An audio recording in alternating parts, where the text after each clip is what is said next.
Apabila datang kematian menimpa seseorang, datanglah kiamat baginya. Itu yang disebut dengan kiamat kecil. Hakikatnya mati adalah perpindahan dari kehidupan di dunia ini menuju kehidupan di alam barzakh. Menunggu kita di alam barzakh sampai datangnya saat kiamat. Entah 10 tahun, entah 100 tahun, entah 1000 tahun, hanya Allah saja yang maha tahu. Adapun orang-orang beriman yang melakukan amal kebajikan dalam kehidupan di dunia ini, masa penantian yang lama di alam barzakh buat mereka sebentar saja. Tetapi bagi orang-orang kafir yang ingkar, yang tidak beriman kepada Allah, yang hidup di dunia cuma menumpuk-numpuk dosa, tentu penantian di alam barzakh akan merupakan waktu yang sangat lama. Bukankah dalam kehidupan kita waktu itu memang relatif? Contoh misalnya, bagi pemuda-pemudi yang sedang duduk asyik memadu cinta, waktu 4-5 jam saja rasanya cuma 4-5 menit. Tenggelam oleh keasikan. Tapi buat orang yang berbaring di rumah sakit, meratap di balik-balik apa itu tembok derita kata lagu, di balik dinding-dinding penjara, sehari bagai seminggu, seminggu rasa sebulan, sebulan boleh jadi rasa setahun. Penantian yang sangat lama. Kapan kiamat itu akan datang? Ini rahasia Allah. Jangankan kita yang orang awam, baginda Nabi sendiri tidak diberitahu oleh Allah kapan kiamat itu akan terjadi.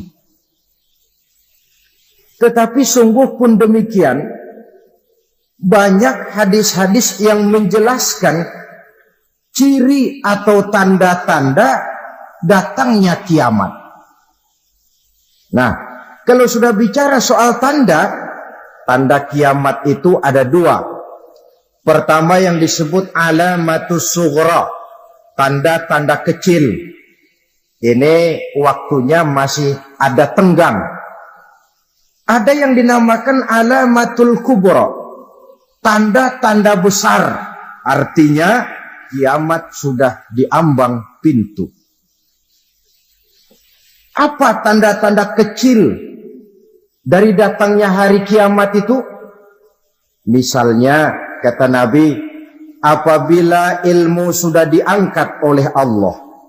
Artinya apabila ulama sudah banyak wafat, minat orang belajar agama berkurang, lalu kebodohan nampak merajalela di mana-mana, zina dikerjakan secara terbuka, minuman-minuman keras jadi kebanggaan, itu termasuk di antara tanda-tanda kecil terjadinya hari kiamat.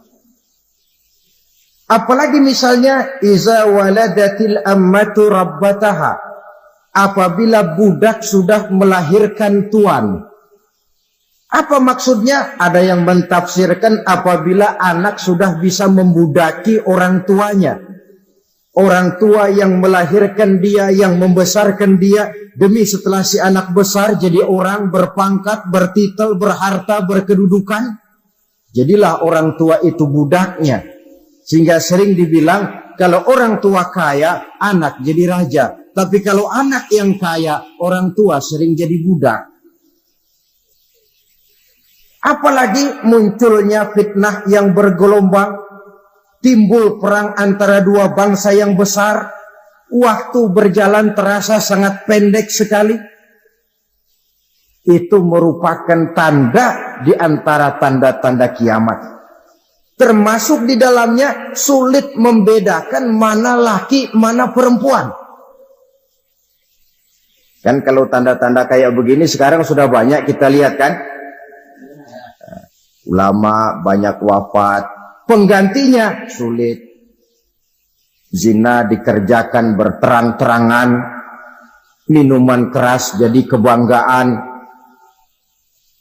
Banyak anak membudaki orang tuanya, sulit membedakan mana laki mana perempuan. Kadang-kadang dari belakang kita lihat perempuan bener, begitu kita colek nengok jenggotan.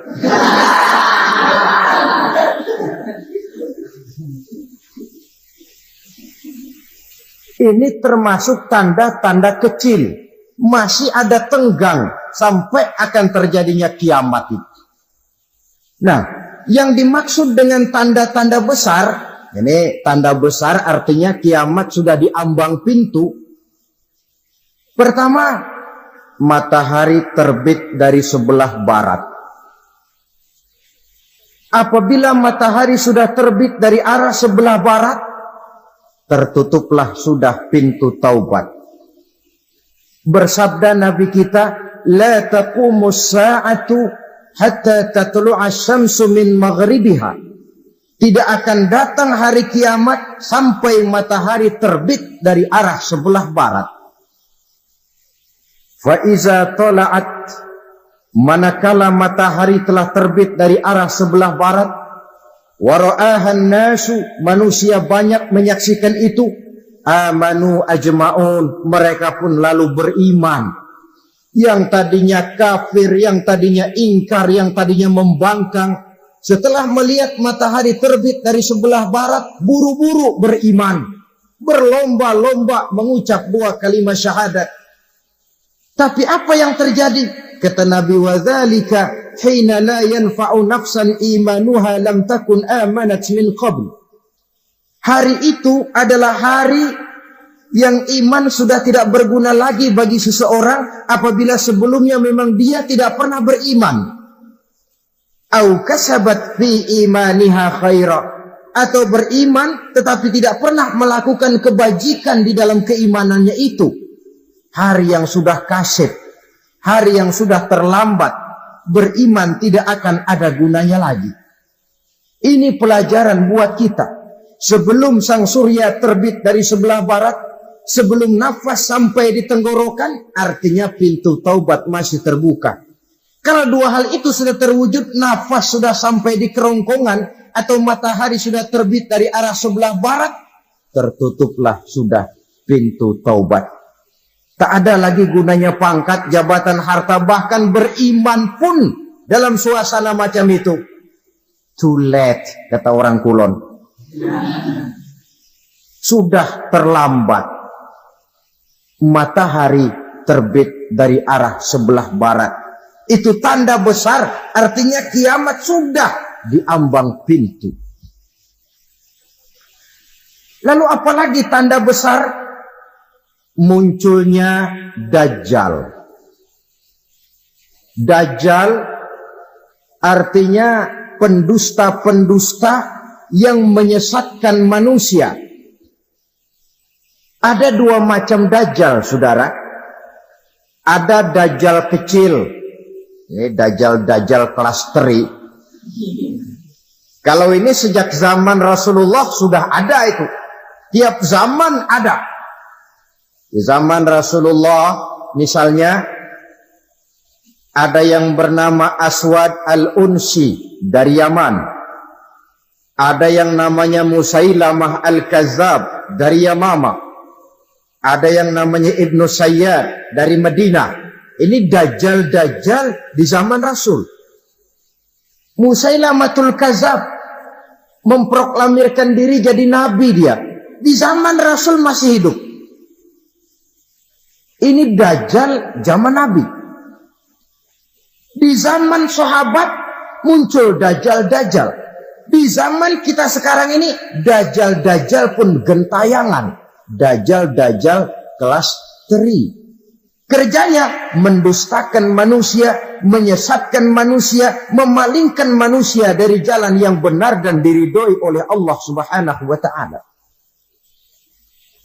Adapun yang merupakan tanda besar dari datangnya kiamat, dajjal-dajjal kelas kakap.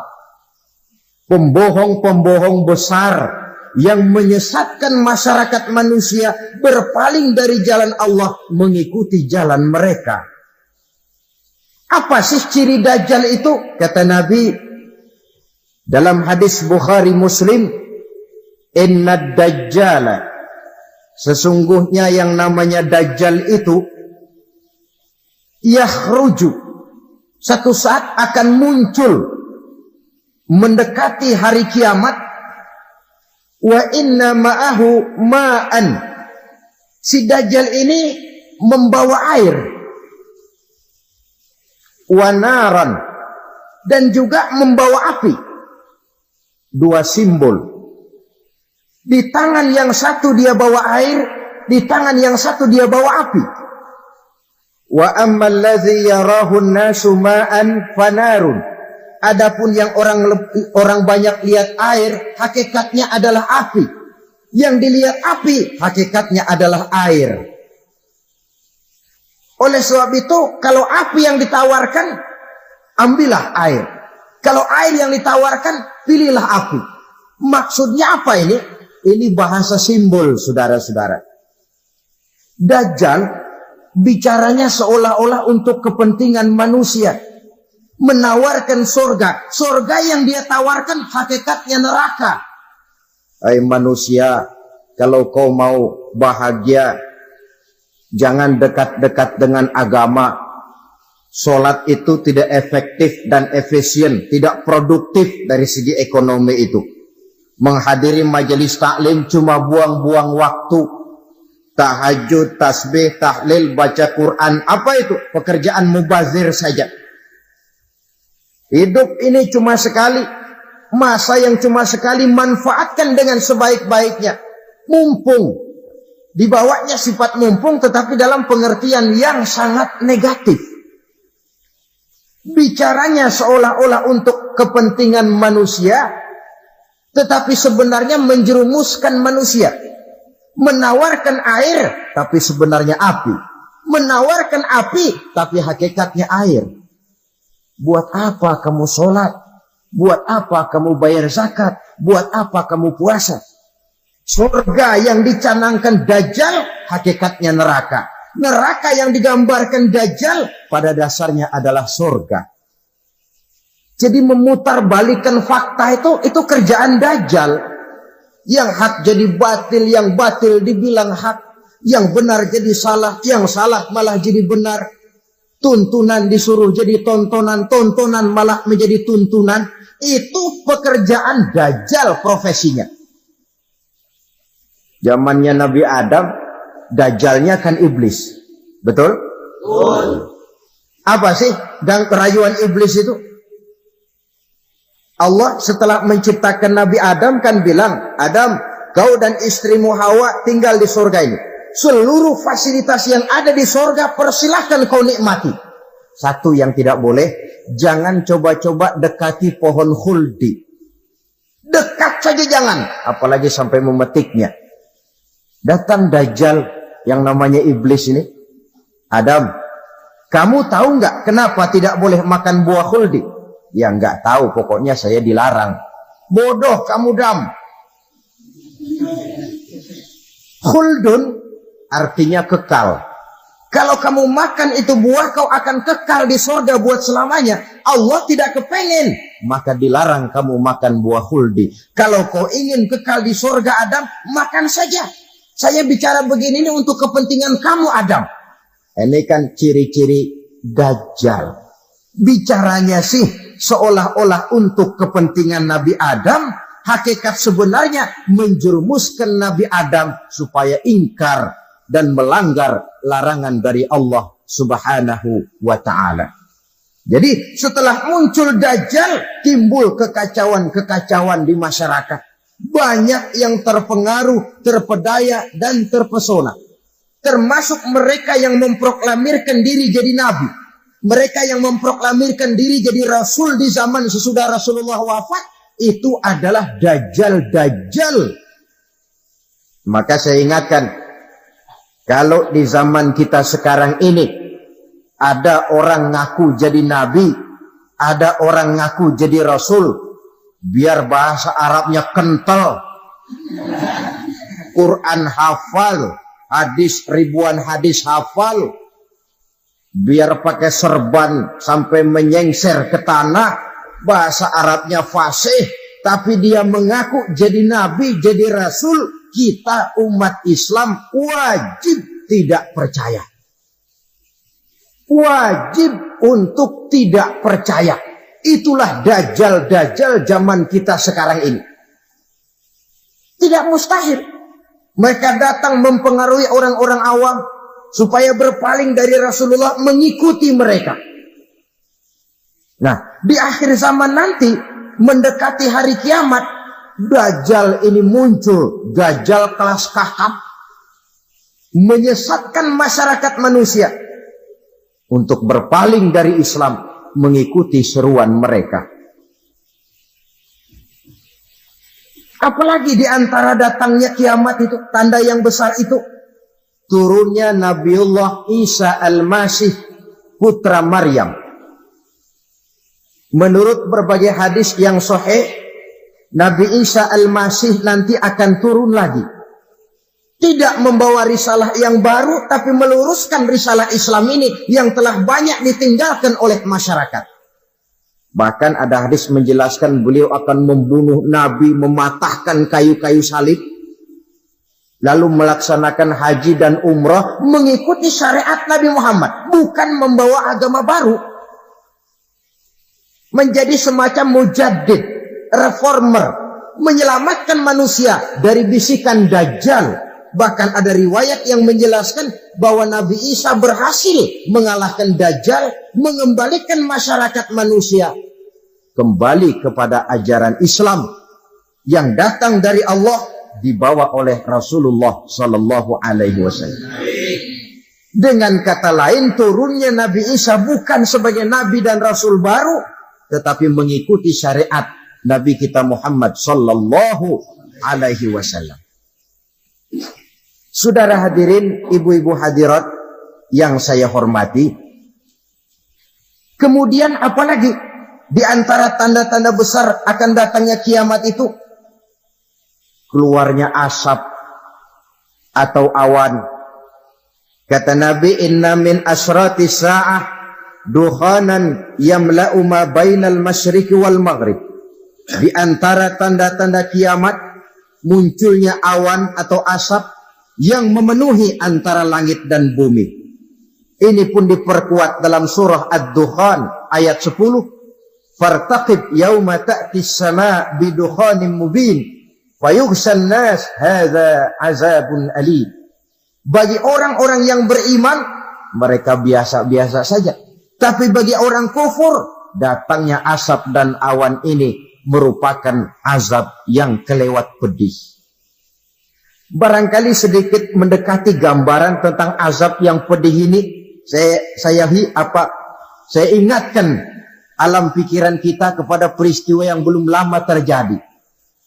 Pernah dengar berita bocornya reaktor nuklir di Chernobyl, Uni Soviet? Pernah dengar? Bocornya reaktor nuklir di Chernobyl yang mengakibatkan ratusan bahkan sangat mungkin ribuan nyawa. Cuma satu reaktor. Bagaimana kalau seluruh cadangan nuklir yang dimiliki oleh para negara adik kuasa ini diledakkan? Bahkan yang konon menurut catatan, cadangan nuklir yang dimiliki bersama oleh Amerika dan Rusia sekarang ini sudah sanggup memusnahkan 6 miliar manusia. 1,5 kali lebih banyak dari jumlah manusia yang nongkrong di permukaan bumi ini. Saudara-saudara hadirin yang saya hormati, lalu saat mendekati hari kiamat, apalagi tandanya?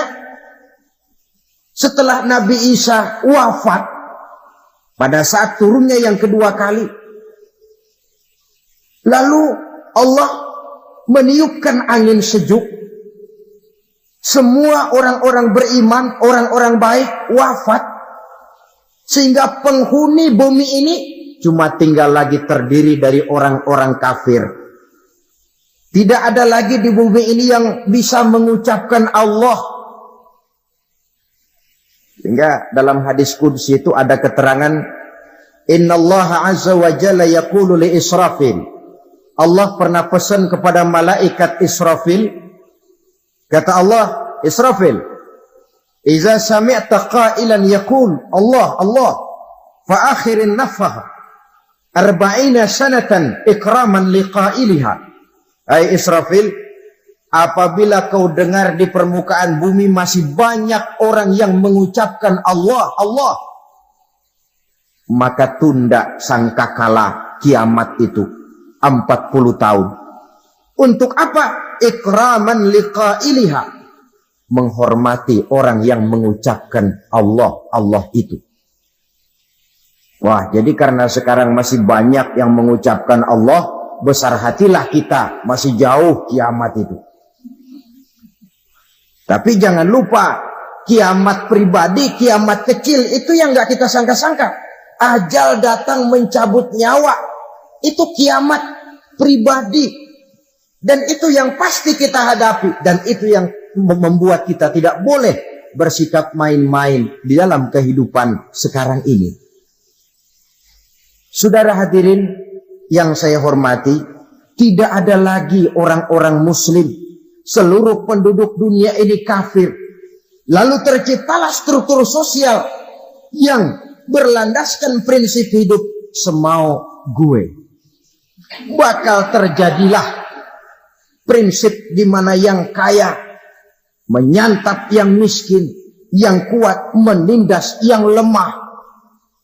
Hidup sudah bagaikan di rimba belantara. Berlaku hukum rimba. Siapa yang kuat dia yang menang. Siapa yang lemah menjadi mangsa. Timbul kekacauan. Maksiat merajalela. Munkarat menjadi-jadi. Sehingga isi bumi ini penuh dengan segala macam perbuatan dosa. Tidak ada perlunya lagi alam diperpanjang temponya. Datang saat yang sudah dijanjikan oleh Allah Azza wa Jalla, maka terjadilah yang disebut kiamat kubra, kiamat besar, kiamat hancur-hancuran. Bagaimana kejadian ini dimulai? Dalam surah Az-Zumar ayat 68, Allah Subhanahu wa taala berfirman, "Wa nufikha fis-suri fasa'iqa man fis samawati wa man fil ardi illa man sya'allahu." Maka manakala ditiuplah sangkakala, terkejutlah seluruh yang ada di langit dan seluruh yang ada di bumi. Bila saat kiamat datang, Allah perintah malaikat Israfil, Israfil, tiup sangkakalamu. Ditiuplah sangkakala oleh malaikat Israfil. Yang akibat daripada tiupan itu, seluruh yang ada di langit, seluruh yang ada di permukaan bumi terkejut. Yang ada di langit siapa? Malaikat kan. Bayangin aja kalau malaikat kaget, apalagi kita. Terkejut seluruh makhluk yang ada di bumi, yang ada di langit mendengar suara sangkakala itu. Bunyinya tidak sanggup kita bayangkan dahsyatnya. Ledakan nuklir, ledakan neutron, belum apa-apa ketimbang bunyi sangkakala malaikat Israfil ini. Nah, lalu mendengar bunyi sangkakala ini, gemparlah makhluk, kacaulah alam. Bumi gempa, planet-planet bertabrakan, gunung meletus, air laut tumpah ke darat, angin topan bertiup, halilintar menyambar. Lalu semua yang bernama hidup mati total. Mati bareng tanpa persiapan. La haula wa la quwata illa billah. Saya kadang-kadang dalam tafakur bermohon, ya Allah, mudah-mudahan saya nggak nemuin kiamat beneran. Ngeri. Nggak bisa kita bayangkan macam apa suasana seperti itu. Allah saja banyak memberikan gambaran, misalnya Al-Qari'ah, wa mal Qari'ah, wa ma adraka mal Qari'ah. Kejadian yang menggemparkan. Tahukah kamu apa kejadian yang menggemparkan itu? Yauma yakunun nasu kal farasil mabsus wa takunul jibalu kal ihnil manfus.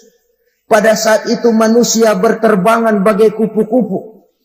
Gunung berterbangan seperti kapas ditiup angin. Gunung saja macam kapas, konon lagi manusia. Kematian total, mulai semut sampai gajah mati, jin mati, iblis mati, malaikat mati. Malaikat saja mati. Saudara hadirin yang saya hormati, kematian total yang tanpa persiapan. Orang bilang, Pak, kalau mati bareng begitu yang repot malaikat maut dong ya. Cabut sana, cabut sini. Itu kalau menurut logika kita. Mestinya begitu menurut logika. Tapi logika juga yang bilang, nggak perlu serepot itu. Sebab untuk mematikan listrik di wilayah DKI, di wilayah Jakarta, nggak perlu tiap rumah didatengin, matiin, ya lama. Cukup dari kantor pusatnya saja PLN, tekan satu tombol, gelaplah seluruh Jakarta. Saudara hadirin yang saya hormati, kematian total. Lalu setelah kematian total, planet-planet juga mati, dalam arti tidak bergerak dan beredar. Angin mati, dalam arti tidak bertiup. Air mati, dalam arti tidak ada riak gelombang. Pokoknya semua mati. Kullu nafsin za'iqatul maut. Semua yang bernafas mati. Dalam ayat lain, kullu man 'alaiha fan. Semua yang ada di permukaan bumi fana. Yang kekal cuma Allah Subhanahu wa ta'ala. Yang paling belakang mati, malaikat maut dan malaikat Israfil. Tapi mati juga sesuai dengan janji Allah. Menurut hadis Bukhari Muslim dari Abi Hurairah, masa tenggang waktu antara kematian total pada tiupan sangkakala pertama dengan proses kebangkitan pada tiupan sangkakala kedua 40 lamanya. Tidak dijelaskan oleh Abi Hurairah 40 jam, apa 40 hari, apa 40 tahun. Hadis-hadis cuma menyebutkan 40 saja.